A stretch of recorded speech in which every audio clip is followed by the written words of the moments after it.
Bonjour, bienvenue, mon nom est Ibrahima Touré, je suis consultant en informatique chez DMR. Dans cette vidéo, s'inscrivant dans le cadre de nos séries de vidéos sur la technologie WPF de Microsoft, nous allons présenter la leçon intitulée Expander dans le chapitre Content et Control et portant principalement sur le Control Expander. Nous allons commencer cette vidéo en faisant CTRL SHIFT A et dans la partie WPF, allons choisir fenêtre de type WPF et puis allons ajouter contrôle que nous nommerons Expander, ou allons nommer plutôt notre fenêtre Expander puis faire ajouter. Dans notre nouvelle fenêtre ici, nous allons réarranger l'environnement à ce niveau et puis venir pour placer un contrôle expander. Un contrôle expander est un contrôle qui dérive de la classe HidredContentControl et qui aussi dérive de la classe ContentControl. C'est-à-dire que de par ces deux éléments, en termes d'hierarchie de dérivation, que le contrôle expander que nous plaçons ici à ce niveau en termes d'instance a deux propriétés principales qui sont en premier lieu la propriété header et une autre propriété ici qui est la propriété content.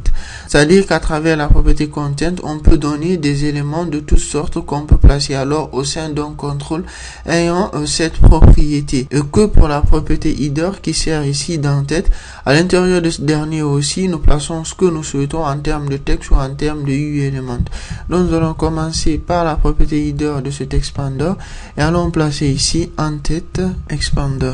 Et à l'intérieur de ce dernier, nous allons placer un élément, c'est-à-dire nous pouvons placer à l'intérieur de celui-ci par exemple un text box de cette façon, ou bien revenir un peu plus en haut parce que là nous l'avons fait de façon implicite, revenir pour le faire de façon plus explicite. Alors en ce moment faire appel à notre expander, c'est-à-dire l'instance de ce dernier, et puis faire appel à la propriété content et à l'intérieur de cette propriété content placer alors notre text block qui se trouve ici à ce niveau.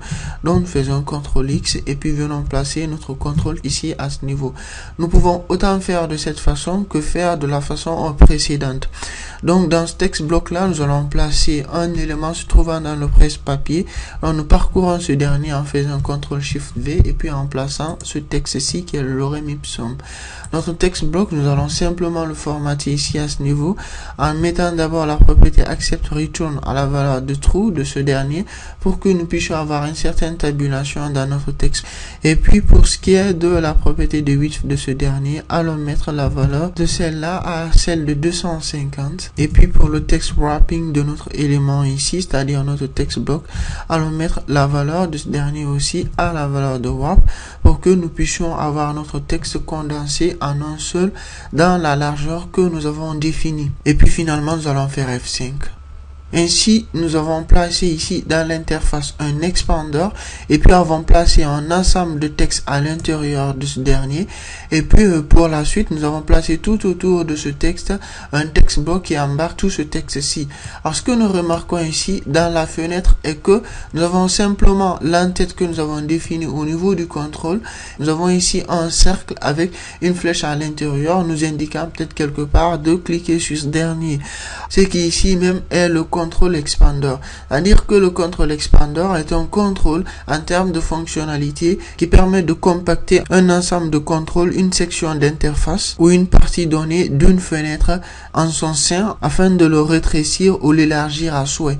Alors en ce moment, lorsque nous cliquons sur la petite flèche ici, nous voyons alors notre text block qui apparaît dans la fenêtre et qui alors occupe toute cette partie. Et lorsque nous recliquons sur la petite flèche ici d'indication, nous voyons le tout qui disparaît et qui donne d'autres places dans la fenêtre ici pour d'autres contrôles s'ils étaient présents ici. Donc voilà en termes de fonctionnalité du contrôle expander. Pour d'autres attributs qui sont spécifiques au contrôle expander, nous avons ici en premier lieu la propriété isExpanded.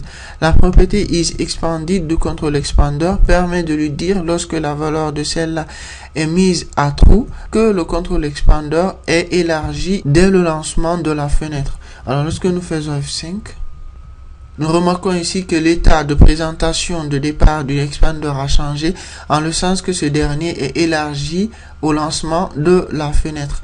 Alors nous fermons tout ceci et puis revenons encore pour voir l'autre propriété du control expander ici qui est le expand direction.